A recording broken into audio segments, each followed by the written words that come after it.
That's right, Jackson Jen. It's time for some nonsensical Steelers talk. It's your boy, the Viking Donkey, going solo this week, and we're going to bring you the way too early prediction for how this season's going to go. And we all know 10 and 7 is the goal, right? Because that seems where this team is headed. But first, let's hit him with the intro.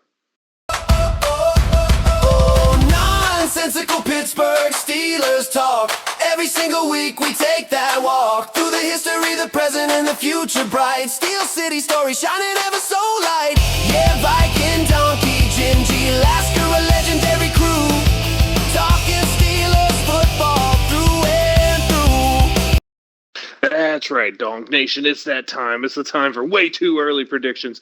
I know I said the actual games and records going to go on place here. I think we're going to do a little fun with it and also put way too early predictions for Steelers statistical leaders, by category. So we're going to go ahead and try to figure out how this whole season is going to work for the Pittsburgh Steelers. As I said before, I really feel the Steelers have to get off to a hot start this year. At least 6 wins before their bye week, which is week 9.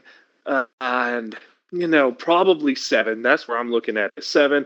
I feel division records where they're going to struggle. As I said, I think we're going to split with every team in the division, and let's see how that works out. So let's start right off at the top.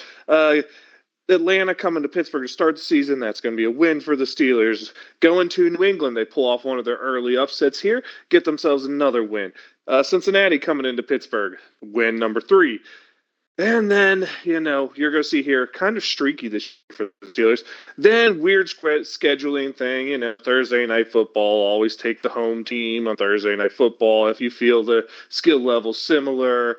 Well, I don't think the skill level similar, but Pittsburgh, Cleveland, I like the Browns in this one. First loss of the year and only loss before the bye, which gives away the next games, which is Indy coming to Pittsburgh's a win for us. Going down to Tampa is going to be a win for us. And then going overseas to play New Orleans in Paris is going to be a win for the Steelers. And then, of course, last time we play the Browns, coming back from that week, home game right before the bye, the Steelers get a win. That puts us to 7-1 going into the bye week. And here comes the first stretch of bad.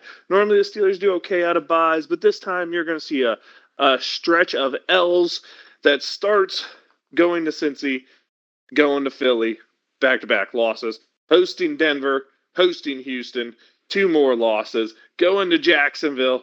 Oh, man, loss number 5 in a row. All of a sudden, the Steelers are 7-6. Everybody's panicking. There's probably an injury involved in here that leads to this. But then the Steelers go on a nice little run, in my prediction. We'll beat Baltimore at home, beat Carolina at home, and go on the road and beat Tennessee. All of a sudden, sitting at 10-6.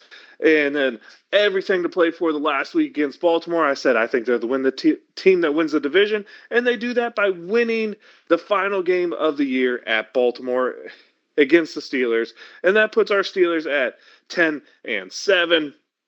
Now, how do we get there? Who's the big position group leaders? I said I feel there's going to be a big injury, and you'll kind of understand where I think that might be going there here in a minute or so. But of course, Steeler group leaders, let's start offensively. Passing stats, every one of them is going to go to Aaron Rodgers. Wide receiver wise, receiving yards is going to be led by DK Metcalf. Receiving touchdowns, I look for a big bounce back from Pat Freiermuth here in this category with a new offense that actually might throw the ball in the middle. Go to rushing yards. Rico Dwaddle's going to lead the team in rushing yards. And I'm not sure if he leads the team in rushing touchdowns, but in total touchdowns, you're going to see Jaylen Warren leading the team, I have a feeling. And that pretty much covers the whole offensive schematics, what we're looking at, who's going to lead each individual category. So let's flip to the defensive side of the ball. Of course, tackles being the main one. Patrick Queen's still here. They're still going to overuse him. So he's going to lead the team in tackles. Whether or not that's good is up for debate. Next big category is sacks. And I feel Alex Highsmith is the one who's going to lead the Steelers this year in sacks for reasons. Might have talked about him earlier, and maybe you can predict where I think the injury is going to happen. And then interceptions, mainly because people aren't going to want to throw the ball at Joey Porter. Jr., and I don't see a safety leading us in interceptions. Newcomer Dean going to lead the Pittsburgh Steelers in interceptions. Of course, points will be led by our kicker. That is Chris Boswell, without a doubt, going to lead the team in points scored. And that's how I view this season going. A solid season for the Steelers. Maybe some upside past the 10-7 I see if things stay healthy, things stay good, and more importantly, Aaron Rodgers really takes a step forward. You could see more upside, and of course, the potential to fall back if Aaron Rodgers struggles more than we're thinking he will here. That's really all I have for this week. We'll keep it nice, short, and sweet. And we'll get Gingy back here shortly. I guess it's time to do a shout out. This week's shout out is going to be a baseball one, and it's quite funny. Of course, Derek Shelton, former manager of the Pirates, now manager of the Minnesota Twins, just had a series where the Twins came to Pittsburgh and Shelton did what he did best as a Pirate, and he lost all 3 games in Pittsburgh. You know, that's what he was really good at here when he was the Pirates manager, was the team losing games. And, well, seems like that follows him all the way to his new job in Minnesota. So I wanted to give a shout out there because I thought that's just kind of a funny thing that made me, a little bit happy, of course, because the Pirates get a sweep, and that's something I like to see. So now I'll let you know I am the Viking Donkey. It's Viking_Donkey on Twitch and Twitter, your daily dose.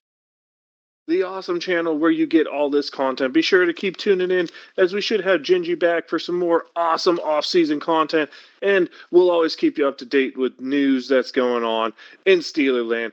Donk Nation, Steeler Nation, Jackson Janets, William if you got him. Here we go.